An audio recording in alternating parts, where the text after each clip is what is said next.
it's 10:30. We back, spin that back, so all the classics on track. From 79 to 99, we're crossing the gap. Album reviews, little known facts, hip hop intact. Saturday mornings, dive into the history, samples and stories, old school mysteries. Spin that back show, we keeping it real. Every Saturday, 10:30, you know the deal. With album reviews and stories untold. Hip hop legends, the greats and the bold. Catch us reminiscing, breaking it down.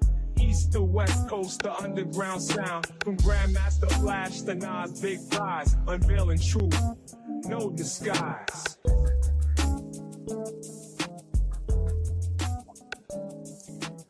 All right. Spin that back one time. It's the Spin That Back show back again. And check it out. It's a couple of days after Thanksgiving. And we up in here, me and Mr. Nice Guy. And today we're going to be talking about the legendary, and I do say like this, legendary OutKast.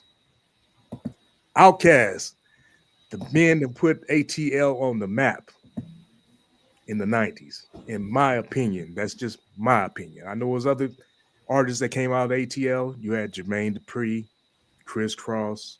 You know, he had his little groups. You had MC Shadi. And you probably had some other cats up in there. I'm forgetting right now, but OutKast made a big impact. Mr. Nice Guy, what's going on with you today? Chilling, brother. You know, had a nice little healthy discussion there on the Focus Up show and backstage. And now, you know, dialing back into OutKast, you know, one of the greatest hip hop groups of all time. So you make no doubt about it. You know, I didn't really follow them back in the day. Like I really, you know, I heard all the hits. You know what I'm saying? I liked the hits. I respected their game. I respected they were diverse and just not just doing whatever. I mean, those cats was different. You know what I'm saying? It was dope, very skilled. But in deep diving and checking out their music, I have a much greater appreciation for those dudes. So, yes, sir. I agree. Spin that back one time. So check this out.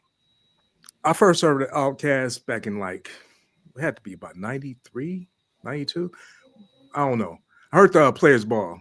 I think I heard the Christmas version first. See, a lot of people don't understand. This song was a Christmas song. It was on a LaFace Christmas album, whatever year that was. Shout out to Brick Walls. He was making that argument. It was a Christmas song. Go check out the lyrics. It's their Christmas themes all throughout it. They even changed it up on the hook when they put it on the album, because the hook goes, when the Players Ball is happening on Christmas Day. That's the original. Mm-hmm. All day, every day is what they said on the album version. So yes, it was a Christmas song. You even got the sleigh bells in there if you listen to it. See, they was a little reluctant because I guess they were signed to LaFace. And the story, I heard a couple of stories. I heard L.A. Reid was like, you know, putting the album together. He told Organized Noise, yeah, put your little group on there too. You can put one of their songs on there. So he went back and told them, they was like, a Christmas song? They trying to sabotage our career before he even gets started. They didn't like that. So he made a couple of references to kind of like Christmas or the holidays or whatever, but it's just really a regular old song. And it was a nice song. It was a very, very, very good song. And you know, the other thing is they said LaFace and them told them they couldn't use no samples for that, you know, for their albums. So that's why you don't really hear too many samples in their stuff. In fact, can you think of a sample that they use? I don't know. I was listening to that first album and it sounded like a lot of kind of played stuff, which, you know, was kind of my knock on a lot of that music. You know, I wasn't a big fan of the played stuff. I mean, I'm heavy in the sampling, so, you know. Yeah, I am too. But anyway, they had their first album, Southern Playalistic Cadillac Music. If you don't know about this album, go pick it up. It's a classic album. Got a lot of good songs on here. Most of the stuff is played. A lot of instrumentation. Very good album. So you wasn't really hip to this album when it came out then, right? You know, I heard that the Southern Player song, I thought it was a solid song. I mean, you know, it's like, to me, when I think about like the shows that were on, we talk about Yo MTV Raps and Rap Cities, I never thought the best songs made it to those things. I just thought really good, popular songs made it to that thing. So I respected the songs that made it there. But to me, my taste is always sort of like the hardcore stuff that was on the album that wouldn't end up being a single. So when I heard that, I heard them. To me, I just thought, they're a dope group. They sound like they're putting in the work to be what you need to be. I respected them, and you could hear that they were doing kind of like the flows a little bit more intricate of the '90s. So they weren't just doing the boom bap whatever. They were doing a little bit more stuff. So I have respect for their skill set. Yeah. But there's some other songs on this album that did catch me. I'm pull up the track list, but that Southern Playalistic, that was the first song I heard from them. The Players Ball, but the actual songs on there. While you go into something, I'm gonna pull it up. Well, I got the track list up right now too. Go ahead and pull it up on your end. But yeah, so I got it up, and the first song was called Peaches, which was really like just a little instrumental, more or less, I think. Then my introduction. Let me see. My intro. To let you know, I forgot I go. I listened to it the other day, but I forgot it. I'm gonna be honest with you. Mm-hmm. If it wasn't really one of the popular songs or a couple of other songs, hey, it's a hit or miss with me with these.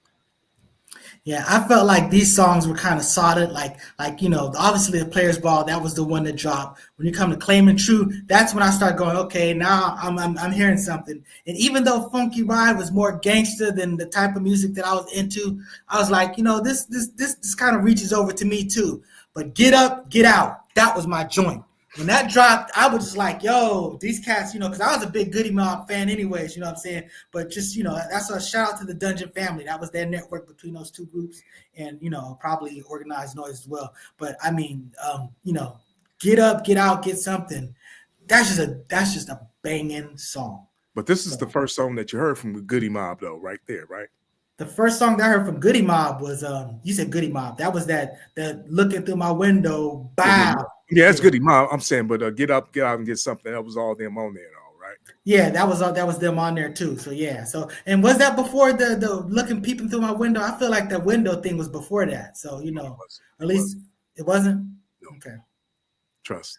Well, put it this way. I 100% heard that song before I heard Get Out, Get Something. I remember Get Out, Getting Something. I was like, oh, there goes the Goody Mob on there. So I already knew who they were by that point in time. Okay, we'll spin it back. I could be wrong, but I think I heard actually in my opinion. See, that's the thing about it. When stuff gets out is one thing. When it gets to you is a whole nother thing. So we might both be right on that. You know what I'm saying? Right.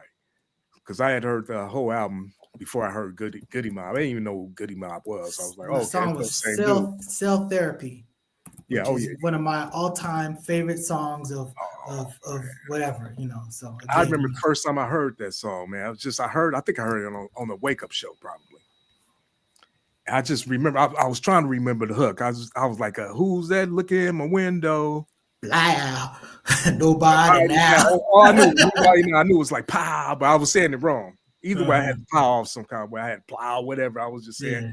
But it stuck with me. I heard it one time because we didn't have the internet back in these days. So we couldn't just go back and listen to the song over and over. You either had to come on the radio or look at it on the video or something like that. More than likely it was the radio. So yeah, so that's why I heard it at, and I was like, yo, that song is dope. Or you had to go buy it. See, that's another thing. You had to physically go out and go buy your records at these times. Or tape it off the radio. That's how we used to download music on little cassette tapes. Something y'all don't know nothing about. Yeah, spend that back one time for these people. That's right. You have to sit there, listen on that radio and wait. So you are 100% correct. Get Up, Get Out came out in 1994, and I think Cell Therapy came out, at least according to what this thing says, in 95. But that wasn't the order in which I heard those things. Yeah. Because I think that they really they did a video for Get Up and Get Out. So that's obviously a video that came out after they'd already done the video for Players Ball. Yeah. In fact, I think it was the second song, probably, at least. Because let me see. Let's look through this right here. Ain't No Thing. That's number 3. Welcome to Atlanta. Number 4. And then Southern Playalistic Cadillac Music. I think that was number 2, actually. And they were very good at, always having a song on the album that was named for what the album was. And those songs are pretty much always been very good. So that was one commonality I observed in going back and listening over, the various albums that fall within our time frame. Right. Then you had Call of the Wild. Like I said, I listened to his album the other day. It's a good song. I forgot how it go and everything. Players Ball, of course. We was just talking about that. Claim It True. Don't remember that. I'm gonna tell you the truth. I don't remember none of these, so I'm not gonna even go through the names of them. We said that we were gonna basically lean into the hits. So that's what's up. So that happened. Get out and get something, like you said, that right there. I just knew they was on something different with that. Yeah, that was all this music sounded different anyway. Like you said, you from Memphis, so they had a southern sound even in their music. It was just way different than everybody else. Dre was using instruments and everything. Quick was using instruments. Then you had the sample people that was just basically on the boom bap, the sample, whatever. Or then you had the puffies that was just taking loops. Yeah, it's exactly. There's a difference between sampling and just looping. So it's sampling, but it's a different type of sampling. Yeah, now people were doing sophisticated sampling. But with these cats, because the South had a different vibe. They had like a bouncy thing going. So, they just, they just had their own different thing. And it took over. When the South took over, they pretty much never let it go. Right. As a DJ, I mean, just, I stopped. It's been a long time since I've been DJing, but I remember as an active DJ, once that came along, you talk about back that thing up and stuff like that. And it just never got back because women have always driven the club culture. I've always said that, as hip hoppers, we got songs in the album that we got kicking in music, listening to it, bumping your car music and stuff like that. But as far as dancing music, that's the stuff that you had to do that had to appeal to the females. And the South just figured it out like song after song after song after song. So, Well, we're going to get to that. Just 1 second. We got to slow down a little bit.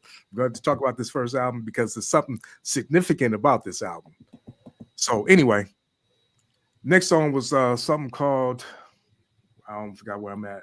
So it's true that was the interlude, but Crumbling Herb, that was a dope song. Crumbling Herb. Now that song right there, I thought that was a sample actually. I thought that was some Marvin Gaye or something, but listening to it, I'm like, yo, this is just dope.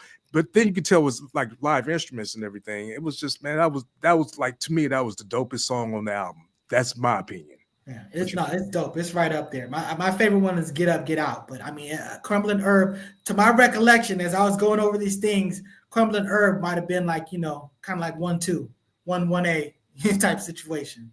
Right. And like you say, they was sounding, the sound was so different. Now, by the time you heard all these songs right now, you know they got a different sound because you had other people in the South. You had Luke out there doing the bass music. Got everybody dancing, booty shaking and everything. They got it cracking for the South, but they was fading out around this time. Then you always had the Ghetto Boys that was doing their thing, but they used samples and stuff. They was just, they kind of mixed it up. They mixed it up. These dudes had a whole different sound than everybody out there. And anyway, then the next song, Hootie Hoo, I remember that because that bass line sounds like something I had made a few years before them. And then Deep, and then Players Ball, Reprise, which was a different beat. I didn't really dig that one too much. That remix was kind of like, you could have kept that one. But yeah, that's what they did. Now, the crazy thing about this album, when year did this album come out? 1994. 94. All right. So 1995, they had a Source Awards. And the best new album, well, actually, not the best new album, best new artist group was, well, they had the nominees: OutKast, Bone Thugs, Ill and Al Stretch, and Smith & Wesson. And OutKast won. They went up to get their award.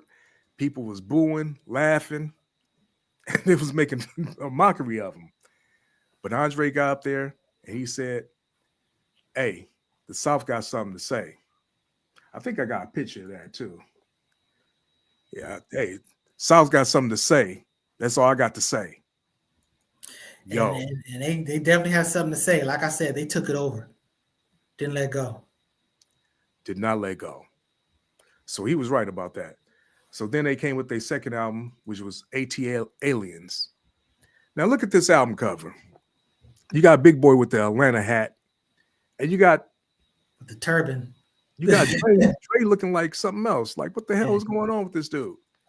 He always was out there. Dave Chappelle, I don't know if you've seen the skits where he's sitting there pretending to be. Yeah. So he was always out there, and honestly, that lended to the greatness of their far outness. Because that was the thing. People kind of it's easy for people to get in the box, and these cats they operated outside of the box. That's just what they did. You know what I'm saying? So they did some stuff. Y'all think Kanye crazy? Go check out Andre. He was wearing some wild stuff way back in them days. He was a character, but Kanye is a different type of crazy. Well, he wasn't that character because they say he started being a vegetarian. He had stopped drinking, stopped smoking. Hey, there's nothing wrong with that. Nothing wrong with that. He was introspective and he was doing this thing and he was living up to that, but he just went on a wild edge. And then he met Erykah Badu and they hooked up real quick and they both was out there because they say Erykah Badu has a impact on her men. I'm not sure about that when it comes to Andre. Andre was just already out there. He just met her and they just clicked. I don't know, man. I remember I've always loved her as an artist. I think she's absolutely gorgeous as a human being.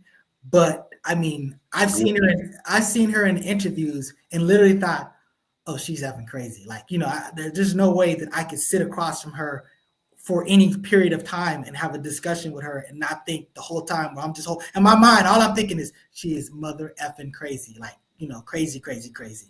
And that was a hilarious interview when she was sitting there playing around with academics, setting them up before she basically called him Jerry Mouse. But outside of that, every interview that I've seen her, I sit there and go, phew. That's why you can't just, trust a big butt and a smile. Yeah, she got a big old butt too. Yeah, she is absolutely gorgeous. And her music is on point. It's great. She is a fantastic artist. Hey, I salute her as a human being. I'm just saying that her feet don't touch the ground. Okay. Hey, I ain't gonna even touch that one right there. Anyway, so yes. So then they went off and did a second album, ATLiens. And we have the track list for this. Let me go ahead and play it. Yeah, I got it up. First one is You May Die, which is an intro. That was the thing that they do. But Two Dope Boys in a Cadillac. This was a banger. I just remember playing this. This is a song that I loved on this album. I mean, that's the thing about it. I wasn't really messing with the albums, but the songs that singled out always touched me. You know what I'm saying? So, and they just, like I said, I respected them as just great, popular songs, which is a great skill in its own. I'm not knocking that. I'm just saying that I'm the person that was always more underground, hardcore. The best stuff that really resonated with me would usually be the stuff on the album not make it to the single. It's very rare when that happened. It would happen every now and again, like with Cypress Hill. But I mean, with these cats, I mean, they got some stuff on the album. So then after that, there's ATLiens. Mm-hmm. Let's pronounce it that way. Yeah. I forgot that song too. Yeah, Let's Stone the Wheels of Steel. I like that song. That was a nice little song. So wasn't that like a fast song or something like that? It was kind of up tempo. Yeah, they definitely rock those up tempos. In LA, you got to understand that LA, the East Coast had a way to dance to slow music. You had like the Bismarck dance and all this stuff. So they had dances to that. So they could just play music and everything could be okay in the club.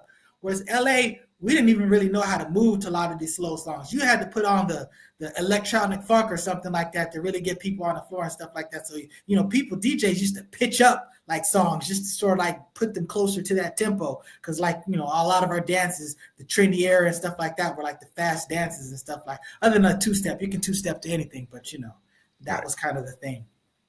Let me say something else about these cats too. You got to realize they got signed. They had to be about 18, maybe 19 years old. They dropped their first album. They had to be about 18, 19 years old. By this album, they like 20 years old. And they had styles too. See, the thing is, they was rapping a little different than people down south. Like I said, we had Luke. Luke wasn't really rapping, but Two Live Crew, they was just doing that 80s rap, basically.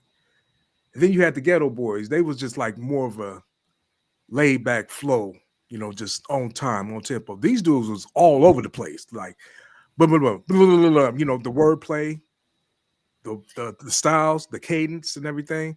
And the They were more 90s like, pushed that. And that was the thing about it. The 90s was a big growth. You have like the Freestyle Fellowship and the Good Life and Project Blow, where you you can just do this boom bap stuff. I mean, even Latifah and Heavy D was flippity flip and all this stuff, and they fit right in there. Sorry, I want to bring it back a little bit. We talked about ATLians. That was that song throw your hands in the air and wave them like you just don't care, or some fish and chips and all like, some pimp shit. Like fish grits and all that pimp shit. Yeah, so I want to give respect to that. So that was a single. That is the song. That was a dope song. Actually, so, what? Spin that back one time. Where is we at? Yo, I forgot all about that. Yeah. I was like, I know the hooks. The hooks is like, I remember that song. That was banging. In fact, I love that song. It's probably one of my favorite ones off the album. Yeah, no, it's a very good. And like I said, they were good. And every album, there was a song that had the album's name, and that song was generally a very good song. So, they were true to that. They were true to that here. They're going to be true to that on the next album. But, we're still on here. Now, you get the Elevators. This might have been my favorite song on this album. Definitely at the time. I'm not saying necessarily now, maybe. But, I mean, that me and you, some with your mama, too. Jezebel, though. Jezebel. Jezebel. Mm-hmm.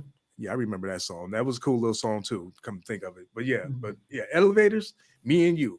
Okay, what was you saying about that? That was that Me and You, some with your mama too. Rolling on the strip on Vogue, coming up slamming Cadillac doors. That song was it. I mean, they had songs, they had the videos. Shout out to rest in peace to the memory of Brick Walls. Brick Walls was really the guy that really kind of put me on to OutKast, because he compared them. He put a post up that was basically, we're the greatest hip hop group ever. Challenge me on or something like that. Now, he wasn't saying that. He just put it up there. But, I mean, I originally was thinking like, obviously, part of me is always going to say, well, first of all, hip-hop groups starting in with Run DMC. But then when you talk about going into these other groups like De La Soul that was very outside of the box, De La Soul really opened things up for me. But these cats they was doing it too. They just went different places and just, they held it down. Yeah, he did. Like you said, the South got something to say. First of all, you got to understand, the first album went platinum. This album here went platinum. And the Source wasn't really hating on them. I don't know what they gave him. I think they gave him maybe a 4.5, I think, for the first one. Something like that. Maybe for this one. You know what? And they got better and better. The first album, I thought it was solid, was good. It really didn't deserve that. This album, it's got some stuff on it. It definitely was an upgrade from the last album, in my opinion. Third album is when they accomplished it. We're going to come back to that. I don't mean to jump it, but I'm just telling you. The third album is when they achieved perfection. And when I heard it, I said, this sounds like a 5 of the Source. And it got one, but I'm jumping ahead. Let's bring it back to this. So after that, after Elevator. Hold on. Bring it back. We can't move past Elevators. Okay. That song right there, they took it to the radio and started pumping it up as their release. LaFace didn't want that to be the release. They was like, nah. So they took it themselves to the radio and it started catching fire. And then LaFace was like, well, we won't go against y'all no more. It blew up. It really did blow up. Yeah, Brother Student X talking about that cover, that ATLians cover, it's a work of art. Yeah, them brothers, they did some stuff. I mean, that's dope. I mean, when you think about it, I mean, it looks, we a lot of us come out of, particularly me and brother Charles X, we come out of that comic book culture. This is a dope ass comic book album right here. You got like the little thing in the corner, the scent. This is a fantastic album. Thank you for bringing me back to this, brother Charles. This is a fantastic album cover. Absolutely true to comic books, and the art is phenomenal. Phenomenal. Yo, I didn't even pay attention to it. Man. Yeah. I'm glad he brought that up, man. So, So back to this list. So again, we coming back to Elevators again. Like I said, I think that's my favorite song. It was definitely my favorite song at the time. I think it still is. That song, I love everything about it. I love the hook. They're great with hooks. This is just a masterpiece. Yes, sir. Then you got Over the Woods. I don't remember that one. I don't remember the rest of these songs, it looks like. Yeah, I mean these other songs again. I felt like they evolved and they kind of got better, but I don't really remember. I remember Waylon. Waylon's kind of dope. Is very clever. You know what I'm saying? Mhm. But I know that Brother Charles X was talking about the ET extraterrestrial. So that was a dope one. I probably have to go back to this, but be honest with you, I can't see past the next album. So that's the problem. To me, this was a step forward. I feel like they got better and better. The quality of production got better. The quality of the rhymes got better. The quality of diversity of just sort of like, coming up with something different was better.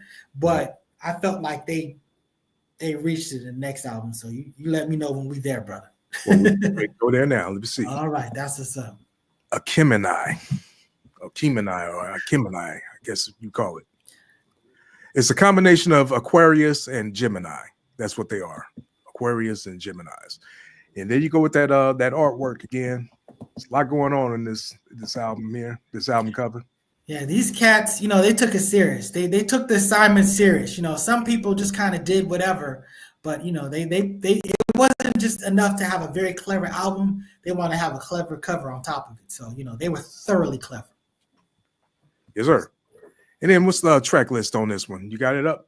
Yes, I do. So the very first song, Hold On, Be Strong. So this is the intro. This is their thing. They were always doing this. You know what I'm saying? Do little instrumental intros and then the outros too, come to think of it. So it's Return of the Gangster. They call it Return of the G. Yeah. But, look, every single song, I think every single song in this album was dope.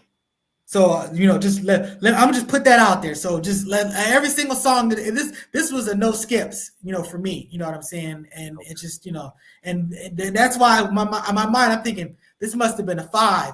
I wasn't really checking. I bought this album at the time, but I didn't really listen to it. You know what I'm saying? Because again, as an artist, I was really focusing on my stuff and I didn't want to be too influenced by everybody else. But I bought this album because people was talking a whole lot about it. For whatever reason, I either didn't play it or just didn't play it enough that it stuck. But once I played it, like in hindsight, I was just like, this must have been a 5. And then I researched it, and it was. Yeah, it was. Spin that back one time. And ironically, this is the album I didn't buy. I bought the first 2. I didn't buy it. I wasn't into purchasing albums at this time. Mm-hmm. But yeah. All right, so what's the next song on there? So the next song is actually, let's talk about Return of the G, because that was a good song though. Yeah, it was a good song. Which is that's gonna be a recurring theme for me. Okay, so Rosa Parks. What's that fuzz? Everybody move to the back of the bus.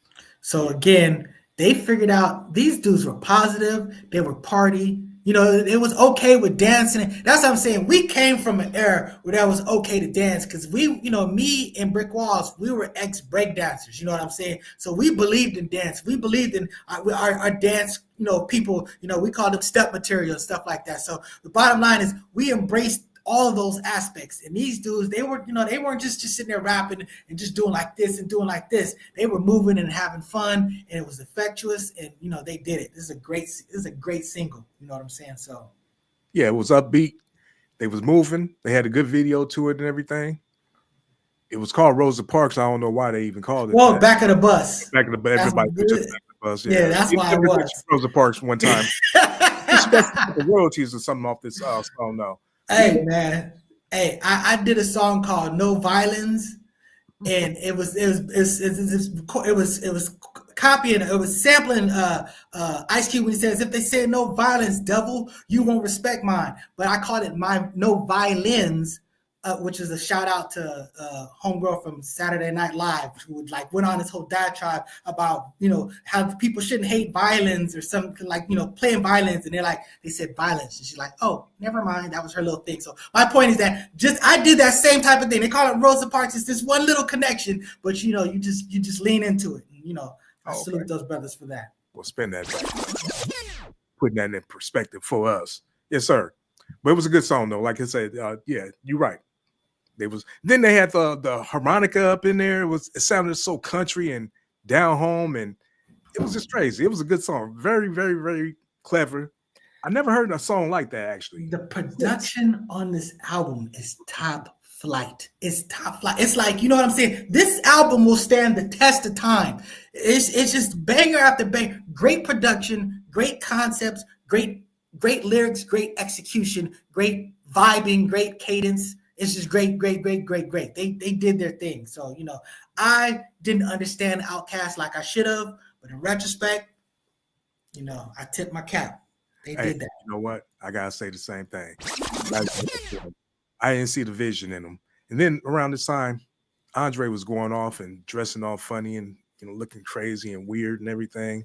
And that probably kind of turned off my masculinity a little bit, you know. You know what I'm saying? I appreciate his artistic. To me, he dived into his artistic craziness. But to me, I'm going to distinguish his craziness from like Kanye's craziness. You know, Kanye was a great artist, but I don't think that his craziness was tied up into his art. I think his craziness was tied up into his crazy. It's a difference. Yeah, he's just crazy. But it's a different type of crazy when you say Kanye crazy. Yeah, brilliant, man. Those first two Kanye albums, yeah, College Dropout and Late Registration. Yeah, I know that he's somewhat banned by the Focus Up Network, but I wouldn't mind doing a Kanye Spin in the Back at some point, just how great those first few albums were. But that having been said, back to OutKast. Let's represent for these cats. So we're talking about a 5 mic album, you know. So now next we got, you know, before we go there, we can't do Kanye because he came out in the 2000s. So is that what it is? Okay, that's why. So yep. No Kanye, can't be done. Sorry. Stew It on the Barbie, featuring Raekwon. What you know about that? I felt like I thought it was a skit, but I can't imagine that they were featuring Raekwon with a skit. So maybe I didn't play it all out. It says it's 3 minutes and 15 seconds. There's no way. I thought it was dope, like the music, but I thought like I believe when I heard this, I thought, are these dudes wasting this on a skit? Because Wu-Tang was notorious for doing that. You know what I'm saying? Yeah. You know, you do a dope ass track. Look, if you're gonna do skit, you gotta have skit music. That's gotta be the B music. Don't put no A music on a skit and just don't do something with it. But sounds like I gave up on it before it got to the song. You know what? I had remixed this song way back in like 2004, something like that. Never heard it. I just had the acapella.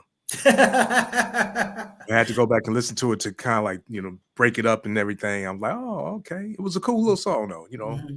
You know, I didn't think them and Raekwon really fit together too well, but they made it happen. Yeah, for real. You gotta go back and listen. Those are different vibes. Those are different vibes. I mean, that reminds me of Ice Cube and Ice-T on Trespass. I mean, you know, I have got much respect for Ice-T. You know, he is a Don, a West Coast Don. You know, I understand he came from the East, but he did his thing here. I can't salute him enough, but he got destroyed on that song by Ice Cube. And I mean, it wasn't bad enough that he destroyed him rapping wise, but you know, Jinx even livened up the beat during Cube's part. So I always say this is a great example of one guy just destroying the other guy on the song, and the other guy was still pretty good, but the other guy just was like unfair with it. So you know, we can go back to the same argument about Renegade.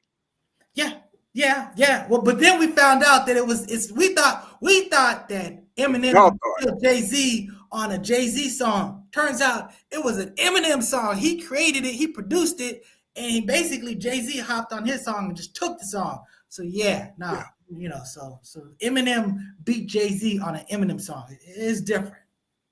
But Jay-Z is still that dude, so put some respect on Jay-Z.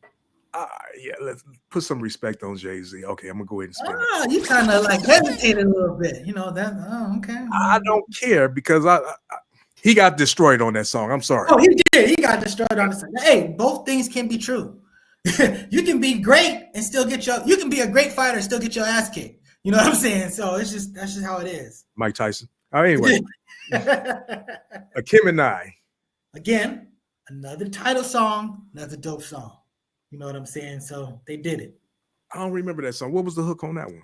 I don't remember it. I just remember listening to it and going, you know, wow, these dudes, every album, they have a song name for the album. Not everybody did that. You know what I'm saying? That wasn't a common, but this was like a reoccurring thing with them. And I'm like, it's not a filler song. It's a really good song. So I don't remember. I'm sure there was a hook to it, but I don't remember the hook. I forgot the hook. But I don't remember it either. And they were masters of the hook. So, yeah, they was. And their wordplay was good too. You gotta go back and listen to them. They got lyrics. They got concepts. They was Andre really 3000 is widely regarded as one of the greatest lyricists of all time. And you know what? I want to speak on that too. You know what? I don't take nothing away from Big Boy as far as them as a group, because he held his own. Andre, he got on with other people on songs and destroyed them. He's a lyricist, but Big Boy, to me, them together was a good combination. They kind of balanced each other out. That's true. That's true. Go ahead. Yeah. I'm saying, because this is the argument that I used to. Brick Walls, rest in peace, my best friend, dearest partner, the better half of my group, my rap group. You know what I'm saying? But we used to always get into this. How I've been talking about, when you have two rappers, usually one will distinguish themselves from the other, and sometimes that takes away from the other. Because, like, for example, in Houdini, Jalil, he wrote all the lyrics. Mm-hmm. But XC you can argue he was a better rapper. It's like Run DMC. DMC wrote all the lyrics. But for a time, a lot of people felt like Run was the star of the show. You know what I'm saying? So, you get a lot of these times where, one guy sort of like distinguishes him. But you're right. OutKast, Big Boy was no joke. I understand that you're talking about this lyrics, but Big Boy just had a different flavor. You know what I'm saying? So he just had a different vibe to it. And it's, to me, it's sort of like what's the name of that group? I want to say, what's the Coolie High got you? The Coolie High got you wide. Remember those cats? Saturday Night. This is one of my favorite rap groups. I forgot what they're called, but they did a song. Suffice it to say, it's Geechee Swede and Sonny Chiba. And I apologize for forgetting the name of the rap group. They're one of my favorite groups. My apologies. But they are two different dudes. One dude's a brilliant lyricist, whatever, and the other dude's just a pure flavor guy. He don't even be rhyming some of the times. But it's just, they are dope. I won't knock one or the other. You know what I'm saying? They are a great combination. You know what I'm saying? So, that's what I want to say about that. So, and this brother said 50-50 Big Boy for sure. So, they put that in. So, Did you put these other comments up too? I didn't put them up because I didn't know if we kind of overshot them. Because, Charles X says, please do a Bone Thug spin that back. Hey, brother Charles X, we might have to get some people, because I'm going to tell you, I got a confession to make. I'm not a big fan of Bone Thugs. I like some songs that made it.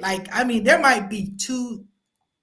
I don't know if there's two songs that I like from them. Maybe two songs. Like, literally everything else. Like that. Bone Thugs did a song with Biggie on that last album. And I thought, this is a trash song. They got Biggie doing, Biggie's copying them on this. This took away from Biggie. You listen to Kick in the Door, and then you listen to it's Bone Thugs and Biggie. And I liked First of the Month. I know that Victor didn't like it. He hated it. I like First of the Month. But what I really liked was the Crossroads. That was a dope song. I love the meaning. I love the spirituality of it. I thought they were dope rappers. They were very reflective of their time. I just wasn't into what their song. I wasn't into their end result. That's what it was. I like the Bone and Biggie. I like the Bone and Biggie song. That was dope. Not only was it dope, I like that Big had actually adapted to their style and actually made it sound good. He didn't get outshine on that record right there. He was right there in the pocket. I like that. I respect that. I think he did that. He was definitely more diverse than just his norm. Because on that first album, you had him do the super. On the second album, he was just Joe Cool. You know what I'm saying? But in the first album, you got him doing stuff where he's got that fire and energy, and he did a song where he's doing both of the voices. So he's doing the cool one, and then he's doing the hyper one. Because that first song, Party and Bullshit, he's all energy. There ain't no cool whatever, nothing. This dude is going off and just vibrant. And that's one of my favorite songs of all time. It's so disrespectful to the Last Poets or whoever that was, whatever. But it was disrespectfully good. They're complaining about people doing party and bullshit, and they're like, "No, that's what we do. We party and bullshit." So Yo, did we do a big spin that back? We I didn't think do. We do definitely got it. to do. Make no Yo, question, we can do that. Yeah, let's do yo, that. Yeah, for like to sure. do a big spin that back. Yeah, Oh, I so forgot about that. hey, yeah, and these cats, they definitely melody. I remember Brick Walls used to talk about these cats had greater harmony than a lot of these R&B cats at the time of the day. So they were thorough. And again, to me, they were right in the pocket of that next level hip hop where you had like the Good Life and all that stuff. The Bone Thugs were a reflection. They were dope, great rappers. Their songs did just not resonate with me. The songs that I heard. Maybe if I go back and play the songs that I didn't hear, I might feel a little different. But we can get some other people on the panel and put together a show for that. And Yeah, I'll just be a color commentator on it.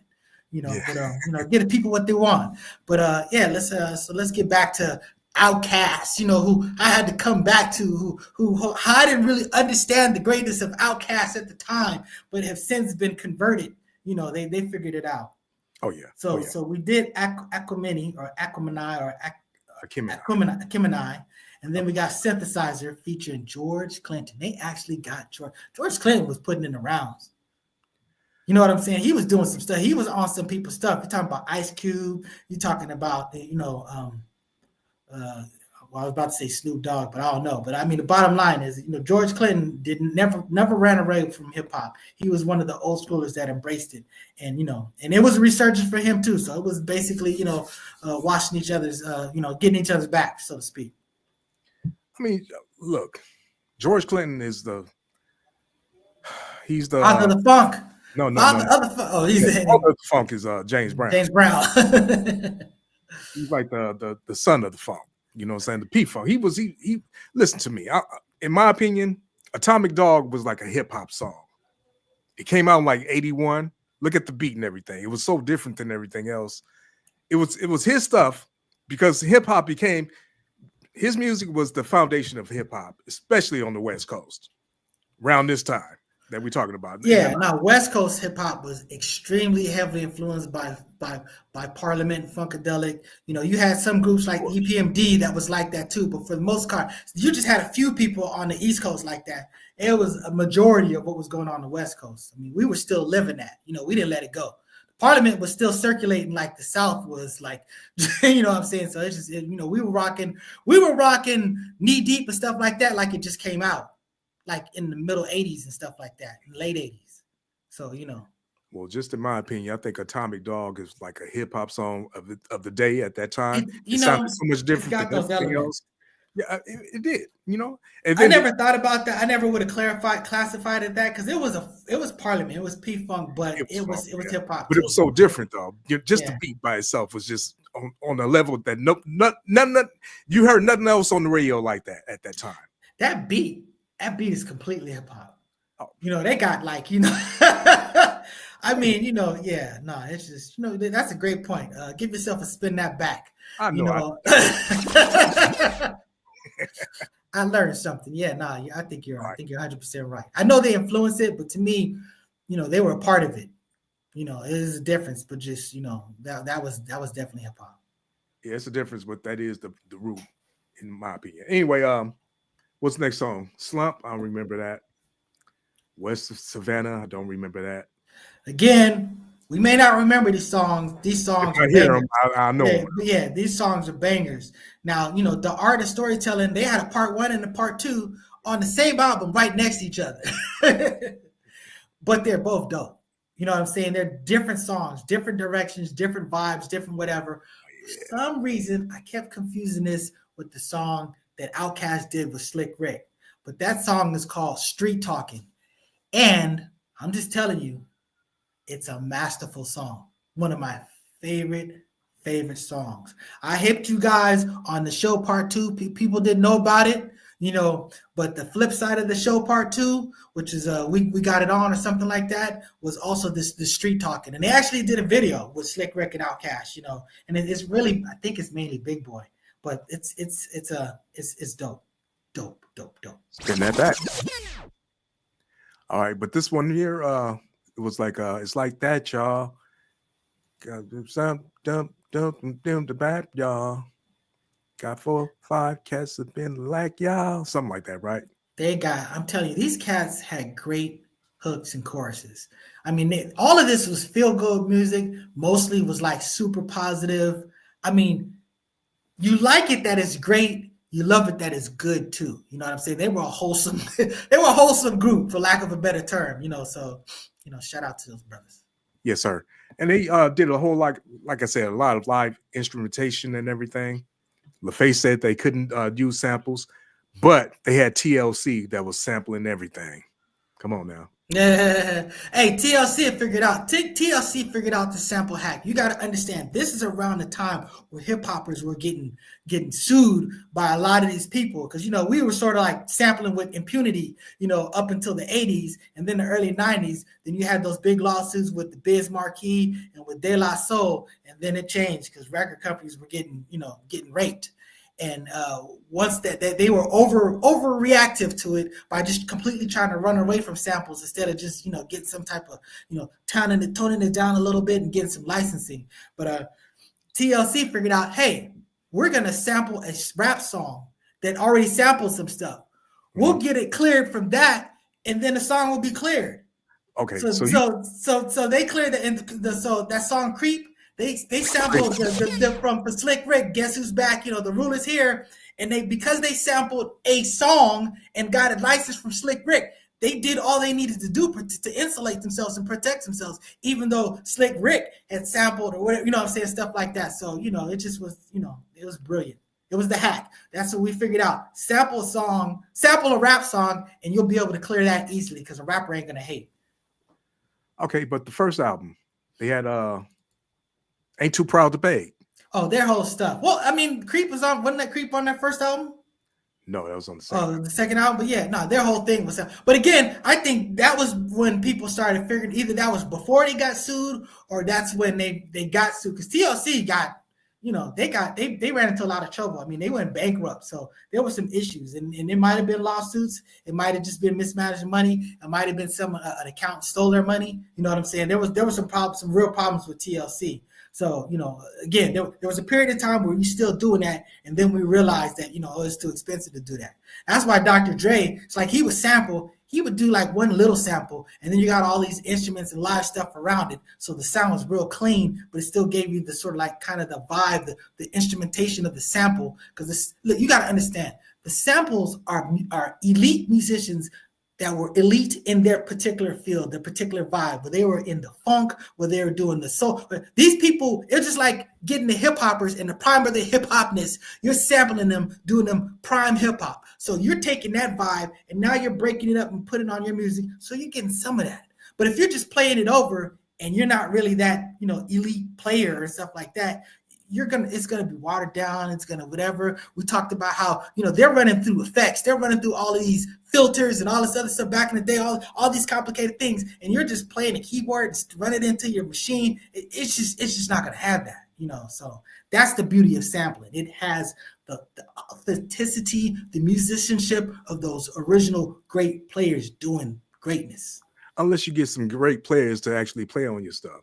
Well, and then you can do it after a level. The Roots figured this out. I mean, the Roots, they didn't lose anything. They didn't lose anything from playing their stuff. But back to Dre, though. He used the bass player from Dramatics. Yeah. Well, again, and he's covering some of the aspects, but he's also layering it with certain things. A lot of times there'll be like a sample in there. So, you know what I'm saying? He was like 1 foot in, 1 foot out. You know what I'm saying? A lot of times. I'm not saying he didn't always, maybe sometimes he did play everything, And again, like you said, if you're getting the people that did those great things that you would otherwise be sampling from, and they're still at that level of musicianship, of course you're going to bring that to this new thing, Yeah, well. But you got to process it. You got to process it the right way for it to work. You go back, if you spin that back episodes where Brick Walls was talking about standing guitar man thinking he could just stick his instrument into whatever and just amplifier and it's just gonna be what it's gonna be. Nah, there's a reason why they've got all of these, in between things before they even get to the recording and stuff like that. Things that influence the sound and stuff like that. So yeah, there's a lot of stuff that you got to do to get the right sound. Right. When you're working in the studio environment, it's a whole lot that goes into it. The room, the amp that you're using, the equipment that you're using, the effects that you're using, and the musician. It's a whole lot that goes into it. But you got some people that can pull it off, some people that can't do it so well. But It works either way, though. And that's why a lot of Southern music didn't really appeal to me. Like when I listened to a lot of the Ghetto Boy stuff, I was like, I like them, but I don't like this. I don't like that the music, the tracks. They aren't on my level of production. You know what I'm saying? Because you're not on a level of musicianship of James Brown's people, the JBs and stuff like that. The samplers that I like, you got the meters. I mean, these are elite musicians that I'm listening to doing stuff like that. And then you got people like Marley Marl that are splicing it and chopping it up just right with ghost notes, spice notes and stuff. Doing the things that they do to take it to the next level. Mm-hmm. People like Primo, people like Jizza, all these cats that just do their magic, that take things to the next level. And let's not talk about the Bomb Squad that just took bits and pieces and just created Frankensteins that were magnificent, fantastic, too expensive to reproduce. You just can't clear all those samples. Can't do that today. Them and the Beastie Boys. Exactly. So talk about boutique, so yeah. Yeah, but I'll say this though. With that being said, Organized Noise did their thing, and they still doing their thing. They did a lot of TLC and a whole lot of other people too. I think some Tony Braxton, a whole lot of other people. That Atlanta connection, man. They took over not just like in hip hop, but they took over in R&B and just music. I mean, the South has something to say. Yep, and that's what they said, and they meant it, and that's where it is. Now let's get into this last little piece of the 5 minutes of funk. We got a little time for that. All right, let's do a little 5 minutes. A little 5 minutes of funk. What was that you was talking about earlier? Let's go ahead and just talk about it. You want to talk about that? We probably shouldn't because, we're talking about who is a better lyricist, K-Dot or J. Cole. And I'm going to tell you right now that I have tremendous respect for K-Dot. He rightfully is the top dog in the game. He earned that. He's a dope rapper. I feel like to me, I view him as more of a doper artist and a doper rapper than a doper lyricist. Because a lot of times I feel like he's rhyming things that don't rhyme. Like it shouldn't be used to rhyme. I understand that the next generation, they're very lax in what they consider, rhyming things, what I'm saying? They rhyme-ish. But, I'm just saying that when I hear a lot of that stuff, to me, in his earlier beginnings, he was a bridge from us to them. I felt like he was a throwback to our stuff, and he was like somewhat of an authentic re-representation of what we were originally doing. But I felt like he embraced fully what the new guys were doing, because when he went to what was that song called? Get Back, Be Humble. It's a dope song, but the lyrics are like almost baby simple. And to me, I was just like, he just, it's okay. It's okay. I forgive him. But he departed from us to do their thing. And that's what I'm just saying, that I feel like he's got a foot in both worlds, and he does it responsibly. And, that Black Panther song, it's an emotional song. I don't know why it's so emotional. And I don't think it has anything to do with the fact that dude died, because, he was alive at the time. I don't know. That song is like a really touching, moving song. So I'm just saying that K-Dot has his hands on a lot of stuff. Great artist, great rapper, great lyricist. I don't think he's a better lyricist than J. Cole. J. Cole is more of a traditional hip hopper to me. He's more of a representative of my taste in music, and Big Daddy Kane echoed the exact same sentiment. He goes, look, these dudes maybe whatever. You can talk about Drake. Drake's a great music maker. Drake is that dude that a lot of hip hoppers, a lot of underground people that I know go, that's our secret, we don't like to talk about it that much, but we love that dude. He's a great viber. He's a great song maker, but he's not a spitter. You know what I'm saying? No. And that was the thing that Kane was talking about. J. Cole is a spitter. He had no business getting into that K-Dot thing, and he bowed out. And you can say what you want to say, that he took some fire on the way out the door. But I mean, I just think he's a better lyricist than K-Dot. He bowed out because he knew he couldn't win. That's what it was. So he was afraid. Oh yeah, I was about to put the quotes up, but that was from the last show. So sorry about that. There's other dudes that talking about K-Dot. But maybe if I really deep dive into his stuff, I just feel like K-Dot is way more multidimensional than J. Cole. J. Cole is more meat and potatoes, and I felt like K-Dot is almost a limitless type guy.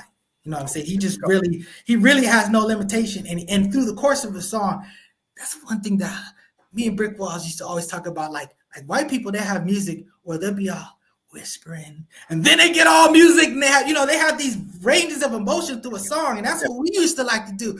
We like don't just be doing the same thing for 16 and then call it a day. You know what I'm saying?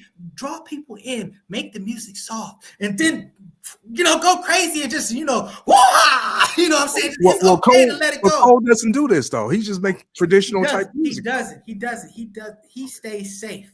You know what I'm saying? So, but I think the K-Dot is he takes risks. You know what I'm saying? And risk takers will do better things. Sometimes Biggie said that he hated One More Chance, but he did it because that's what they told him to do. And then he looked back and he goes, "That's my favorite song on the album." Because you know what I'm saying? It grew. He realized that they had to push him outside of his little box. And once he went outside the box, he thought, this is kind of nice over here too. So I'm just saying, as an artist, sometimes you got to lay out. You got to take risks. You got to do things that you don't believe in, not sell out, but do things that you don't quite fully see, lay out, then stand back and look at it and assess it. And if you accomplish something good, if it didn't work, throw it in the vault. Let me clear up one thing. You said One More Chance. Hold on. That was his favorite on the album. You talking about the album version? That's the album version or the release or the single version? I would hope that he was talking about the hip hop version, but I think he was talking about the R&B version, the slow version. Because make no question, that hip hop version, that's the one I want to hear. I want to hear that other version. I want to hear which is like dropping signs from Craig G, Marley Marl Control. That's the version that I want to hear. That's just like sexing me while your man masturbates. That's a remake. That's a remix too. You know that, right? Yeah. That's what I'm saying. That's the one that was on that. They call it the hip hop remix, but it's basically you took in the Marley Marl. It's got a Marley Marl vibe, but it's got the Craig G, the burn. So from Dropping Signs, not from the regular Dropping Signs, from the remix of Dropping Signs. So his remix borrowed from the remix of One More Chance. The greatest song on that album. Oh, sorry, I'm mixing it up. Because I'm thinking this is the other album. The other album was the first album. Yeah, the first album. I don't know what I think is the best album on that. I have to go back and see. But but it definitely ain't the video version of One More Chance. That's a solid song. It's a solid song. Because the one on the album is a whole lot different than everything else. It's a whole different beat and everything. But it is neither here Negro there. Hey, it's just like LL Cool J and Around the Way Girl. They just took a risk. They did some kind of R&B, and they just loved it, and it did very well. So it just blew up. So yes, what it is. Well, anyway, so with that being said, let's just say this. Let's go ahead and clear it all out. OutKast is a hell of a group. In the '95 Source Awards, when that man said the South got something to say, he meant it, and they took on the reins. And from like '96 on up. The South had really 97, let's say 97. The South had took the reins, and the East and the West had killed each other off with the Big and the Pac stuff. And the South ain't let go yet. Let go yet. Hey, let me say something. Hold on. Except for Kendrick. Well, see, that's the thing about he's the best, he's the top guy in the game. So yes, in a sense, the West kind of took it back after a fashion. But I mean, let me say this: we're not gonna cover these other albums. I felt like they progressively got better, and then they reached the epitome in this album. I felt like the next albums, they went further out, but they drifted too far from land. You know what I'm saying? I really can't sell. They had some great hooks, some great singles. You know what I'm saying? They had great pop success. I mean, the biggest success they ever was like that fourth album or whatever, the fifth album. But it's like they just kind of drifted, but they were doing them things. I still respect them, but they did that movie. Idlewild. They released that Idlewild album. That Idlewild album is coming right back to what this 5 micro is. That is a great album. They kind of lost themselves. They kind of just sort of lost themselves into just whatever they were doing, just being a pop group. Nothing wrong with that. They just gave into their inner Black Eyed Peas. Nothing wrong with that. I love the Peas, but you know what I'm saying. But with that Idlewild movie and album, they found themselves. I'm not surprised that they had to step away from the game after that. They just did it and just was like, that was that. So salute to these brothers. Salute. So with that being said, thank y'all again for tuning in for this weekend show of the Spin That Back.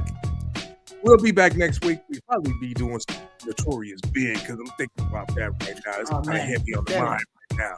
But anyway, Yes, sir. But we want to thank y'all for checking this out one more time. And tune back in next weekend, 10:30 Saturday. We will be back for the Spin That Back show. Peace, y'all.